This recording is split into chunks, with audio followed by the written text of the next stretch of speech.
चाहे समाजवादी की हो, चाहे बसपा की हो और चाहे कांग्रेस की, आपका हक उनकी हलक में हाथ डाल करके निकाल के इंशाअल्लाह ताला ला करके आपके मर्तबानों में परोस दूंगा इंशाअल्लाह ताला। ये वादा है, अगर ये वादा नहीं पूरा करूंगा तो हश्र में गिरेबान पकड़ सकते हैं, ये भी आपको खुली छूट दे रहा हूं। क्योंकि मुझे इस कौम की तकलीफ दिखती है कि 24-24 घंटा लोग लूम के अंदर इस सड़ी गर्मी में चला रहे होते हैं। मैंने परसों सकरावल का दौरा किया, मगरिब की नमाज के बाद से ऐसा की नमाज वही अदा की, उसके बाद से 12 बजे रात तक गुलाम दस्तगीर साहब, नबी अहमद साहब, महफूज भाई, अरसुल रहमान साहब, तमाम अपने पदाधिकारियों के साथ दौरा करता रहा, लोगों से मिलता रहा। और जब किसी फैक्ट्री के पास से गुजरता था तो यही कहता था कि यार अरसुल भाई, बड़ी मशक्कत का धंधा है यार, देखने से ही तकलीफ पहुंच रही है। मेरा अल्लाह जानता है कि मुझको देखने के बाद क्या तकलीफ से गुजरता हूं, मुझको आपसे बताने की जरूरत नहीं है, अल्लाह दिलों के हाल को जानता है। मैं सिर्फ आपसे इत्तेहाद की भीख मांगने आया हूं और दे दीजिए इस भीख को। अगर इस कौम की सरबुलंदी चाहते हैं, दे दीजिए इस झोली में इस इत्तेहाद की भीख को। अगर आप ये चाहते हैं कि आपको आपका जायज मकाम मिले जो दस्तूर और आइन में लिखा हुआ है, दे दीजिए इस इत्तेहाद की भीख को। अगर आप ये चाहते हैं कि बैरिस्टर हाजी असदुद्दीन ओवैसी टांडा की सरजमीन पर स्कूल, कॉलेज और हॉस्पिटल खोलें, तो इत्तेहाद की इस भीख को इस झोली में जरूर डालिएगा। ये आपसे वादा करके जा रहा हूं, आने वाले वक्त में अगर आपने यहाँ से जिताया तो यहाँ के बच्चों की तालीम की जिम्मेदारी, यहाँ के स्वास्थ्य चिकित्सा की जिम्मेदारी इंशाअल्लाह ताला कुल मजलिस इत्तेहादुल मुस्लिमीन अपने यहाँ के बुजुर्गों की जो भी समस्याएं हैं। अभी तो मैं कुछ नहीं हूँ, लेकिन बिजली विभाग जब मछली पुल के नीचे उतरता है तो एक मर्तबा मुझसे जरूर कहता है कि जो कोई आपका जानने वाला है तो बता दीजिए, उसका कनेक्शन ना काटे। आज भी अल्लाह ने वो असर रसूख पैदा कर रखा है।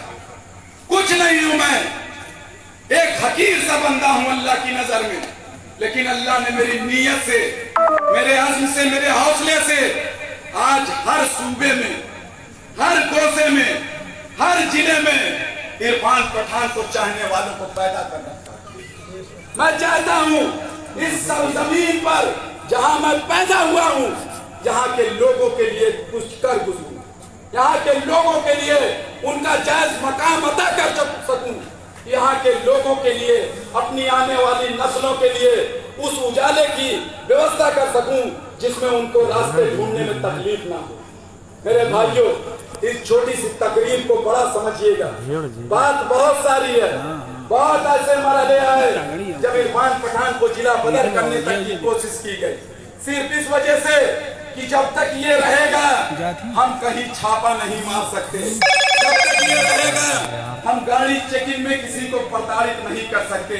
और जो मेरे पास फोन आया, जिन के पास प्रताड़ना की कोशिश की गई, उनसे जाकर के पूछिएगा कि एक फोन के बाद वो चाहे कोतवाल हो, वो चाहे एसओ हो, वो चाहे सीओ महोदय हो, वो चाहे एसडीएम महोदय हो, गाड़ी को तुरंत छोड़ाइए। इस चीज को समझिएगा। यहाँ पे तमाम गरीबों को प्रताड़ना की जा रही है। मेरे घर पे चंद दिन पहले कुछ लोग राजघाट से चल करके आए, उनके 100 रुपए के स्टाम्प पे यहाँ ज्यादा लोग जमीनें लिखा लेते हैं। 5.5 हिस्से के जमीन वो लोग 11 साल पहले 2011 में उस जमीन को उन्होंने 100 रुपए की नोटरी पे लिया था और उसको किसी तरीके से कट्टू पाड़े ने लिखा लिया था, बैनामा करा लिया था। जाकर के उन लोगों से पूछिएगा, अस्पताल के पीछे की वो बस्ती है, तब भी आपका ये भाई, आपका ये बेटा, तब भी मैंने कट्टू पाड़े के खिलाफ खड़ा हो गया था और मैंने कहा था कि कट्टू पाड़े जी, अगर आप यहाँ आए कब्जा करने तो मेरा सीना आप सामने पाएंगे। तो खैर मेरी इज्जत करते हुए कहा कि इरफान भाई, आप जो बैनामे में पैसा लगा है वो मुझको वापस करा दीजिए, बाकी मुझको वो जमीन नहीं चाहिए। उसके बाद आज 2021 में उसी जमीन को ये जो नाम निहाल विधायक बना बैठा हुआ है, इसने लिखा लिए धोबी के नाम और उस मकान को 5.5 हिस्से का पता करिएगा जेसीबी से ध्वस्त कर दिया गया और हमारे डरे सहमे लोग रमजान में गिराया गया। और मेरे पास 4 दिन पहले आकर के बता रहे हैं कि भैया इरफान भाई ऐसे गिरा दिया गया। मैंने कहा कि आपकी बुज़दिली जो है वो सिर्फ इसी वजह से है कि आपने हमेशा नुमाइंदा ही बुज़दिल चुना। हमने कहा 100 हिजड़ों से बेहतर है कि एक मर्द को चुन लिया जाए, और जब एक मर्द रहेगा तो वो विधायक नहीं, इसी टांडा की सरजमीन पे जब सरकार बदली है 325 विधायक हैं उसके, मेरे वहां 8 मरतबे छापा पड़ा। मुझको भी झुकाने की कोशिश की गई, तोड़ने की कोशिश की गई, लेकिन अल्लाह शाहिद है इस बात का कि अल्लाह रब्बुल इज्जत ने ना मुझे टूटने दिया और ना इन काफिरों के आगे झुकने दिया, और उसी तरीके से सीना कटा करके लौटा रहा। आज अल्हम्दुलिल्लाह वही बीजेपी वाले बोलते हैं कि इरफान पठान का काम तो प्रशासन कर देता है लेकिन हम लोग का नहीं करता। आज वो मकाम अता कर दिया अल्लाह ने। सिर्फ मेरे आज़्म और हौसले से रास्ते जो दुश्वार थे वो अल्लाह ने आसान कर दिया। मेरे भाइयों, बात बहुत लंबी हो जाएगी, मैं सिर्फ आप लोगों से एक सवाल करना चाहता हूं। क्या आने वाले वक्त में मैं आपसे इत्तेहाद की भीख की उम्मीद रख सकता हूं? बताइए, अगर रख सकता हूं तो हाथ उठा करके बताइए। हाथ उठाने में कोई गुरेज मत करिएगा। मैं आपके मुस्तकबिल की लड़ाई लड़ रहा हूँ। कुल मजलिस इत्तेहादुल मुस्लिमीन आपके मुस्तकबिल की लड़ाई लड़ रही है। यहाँ कोई जाति मफाद की लड़ाई नहीं है मेरे भाई। बहुत अच्छा लगा जिन्होंने उठाया उनका तहे दिल से शुक्रिया, जिन्होंने नहीं उठाया उनका भी तहे दिल से शुक्रिया मैं अदा करता हूँ। हो सकता है आने वाले वक्त में अल्लाह उनको भी सही राह, सही बात दिखा दे, और हो सकता है मुझसे भी बड़ा काम अल्लाह उनसे ले। आज मुझसे ले रहा है, कल उनसे भी लेगा। अल्लाह को जिससे काम लेना होगा इंशाअल्लाह ताला वो ले लेगा। तू न मिट जाएगा ईरान के मिट जाने से। एक शेर के साथ मैं अपनी बात को खत्म कर दूंगा। तू न मिट जाएगा ईरान के मिट जाने से, और नशे मैं को नहीं मतलब कोई पैमाने से। जैसे दारू को कोई पैमाने से मतलब तो नहीं है ना, बोतलिए पी लेगा, कटोरा में पी लेगा, जग में पी लेगा। तो अल्लामा इकबाल साहब ने लिखा है कि तू न मिट जाएगा ईरान के मिट जाने से, और नशे मैं को मतलब नहीं कोई पैमाने से। है यहाँ फितने तातार के अफसाने से, और पासबा मिल गए काबे को सनम खाने से। काबे की हिफाजत करनी होगी ना, तो बुत खानों से उसके पास वहां निकाल लाएगा। इस गलत फहमी में कोई मत रहे। जो आज हम 5 वक्त की नमाज पढ़ते हैं और मस्जिद से निकल के तन के चलते हैं कि हम तो 5 वक्ता नमाजी।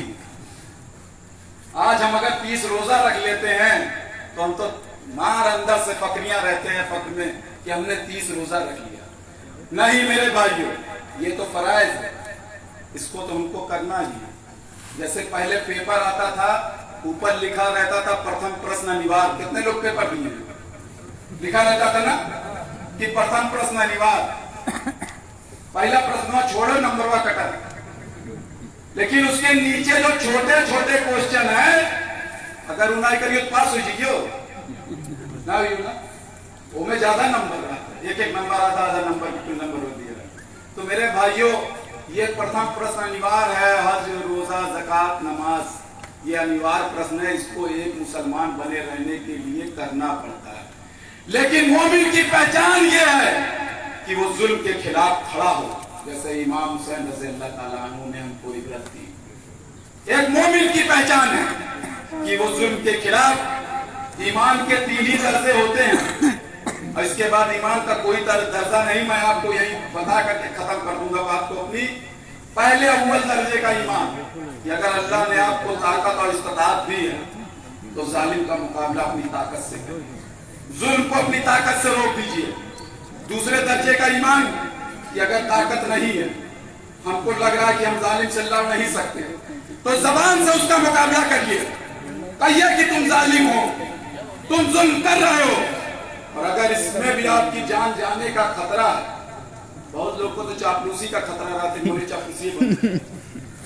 अगर इसमें भी जान जाने का खतरा है कि मेरी अगर मैं जबान खोलूंगा तो मेरी जान चली जाएगी, तो कम से कम जालिम की तायद मत करिएगा। ये अदना दर्जे का ईमान। अखिलेश यादव जालिम है, यह खुले तौर पे मैं कहता हूं। अखिलेश यादव के कार्यकाल में मुजफ्फरनगर में मेरी मां बहनों की अजमत रेजी हुई, ये मैं खुले मन से कहता हूं। अखिलेश यादव के कार्यकाल में कुंडा में जियाउल हक मारा गया और यादव ने पीट पीट करके मार दिया। जब पीट पीट करके नहीं मारा तो गोली से मार दिया गया। मैं ये खुले मन से बोलता हूं। जिस दिन बैरिस्टर असदुद्दीन ओवैसी के अंदर एक ऐप पा जाइएगा, एक ऐप आकर के मुझसे कहिएगा। मैं खुले मन से समाजवादी, बसपा, कांग्रेस, बीजेपी तो हमारे दुश्मन नहीं है, उससे तो हमारी लड़ाई आमने सामने की। खुले मन से टांडा के तमाम नेताओं को चैलेंज करके जा रहा हूं और मेरे इस पैगाम को पहुंचा दीजिएगा कि जिसमें जितनी सलाहियत है आकर के खुले मन पे डिबेट कर ले। सबको इंशाअल्लाह ताला 5 मिनट में पटकनी दे करके ना बर्बाद कर दिया तो नेतागिरी खुले मन से चैलेंज करके जा रहा हूं। तो वोट मांगने आ रहे हैं जो 5 सालों तक दिखाई नहीं दिए, अब रिश्तेदारी जोड़ेंगे।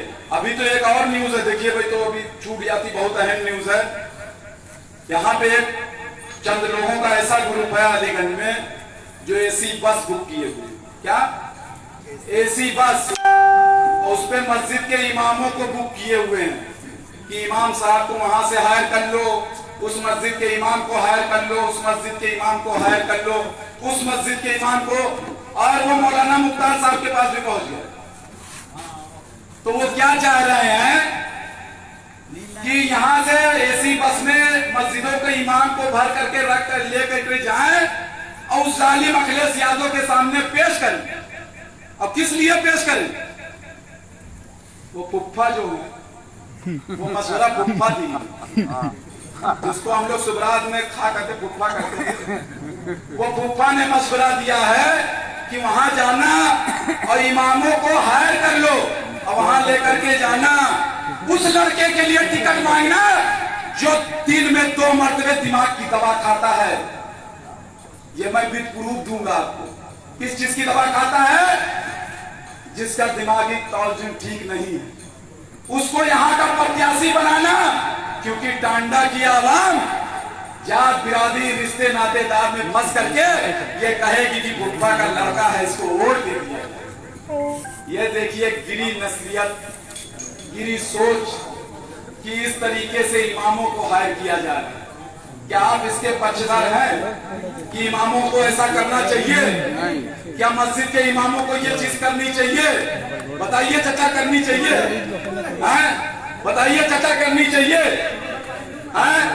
ऐसे लोगों को पकड़ करके उनको उनकी औकात याद दिलाइए कि तुम मस्जिद के इमाम जो जिनके पीछे है, अभी मैं ऐसा में नमाज पढ़ करके आया हूँ, ऐसे ही तमाम इमामों को पकड़ करके वहां ले जाएंगे उस जालिम के पास। अरे यहां से किसी मुसलमान को जिता दोगे समाजवादी से, वो किसके खूंटे पे जाकर के बनेगा? मजबूत कौन होगा? यादव जी। और यहां से जब कुल मजलिस इत्तेहादुल मुस्लिमीन को जिताओगे तो कौन मजबूत होगा? असदुद्दीन ओवैसी वो शेर कि जब पार्लियामेंट में दहाड़ता है ना तो 542-43 लोग चमगादड़ों तरह मुंह देखते हैं बैठ करके। इतनी हैसियत नहीं कि उस शेर का मुकाबला कर ले।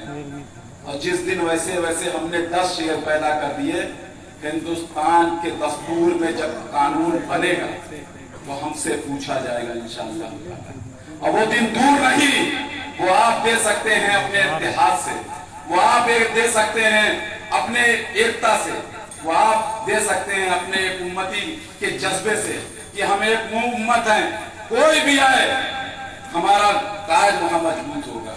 यहां से पढ़ना भी अगर कुल मजलिस इत्तेहादुल मुस्लिमीन से आएगा और जीत करके जाएगा तो मजबूत बैरिस्टर हाजी असदुद्दीन ओवैसी होंगे। और जब मजबूत बैरिस्टर हाजी असदुद्दीन ओवैसी होंगे तो मजबूत हमारी कौम के लोग होंगे, मजबूत हमारे बच्चे होंगे, मजबूत हमारे बच्चों का मुस्तकबिल होगा। यही पैगाम लेकर के मैं आपको इत्तेहाद की दावत देने आया हूँ और इंशाअल्लाह ताला पूरी उम्मीद लेकर के जाता हूँ कि काजीपुरा की इस सरजमीन से, ऐतिहासिक सरजमीन से, जो वलियों की सरजमीन है, यहाँ से इंशाअल्लाह ताला कुल मजलिस इत्तेहादुल मुस्लिमीन का जब पहले वक्त खुलेगा इंशाअल्लाह ताला कुल मजलिस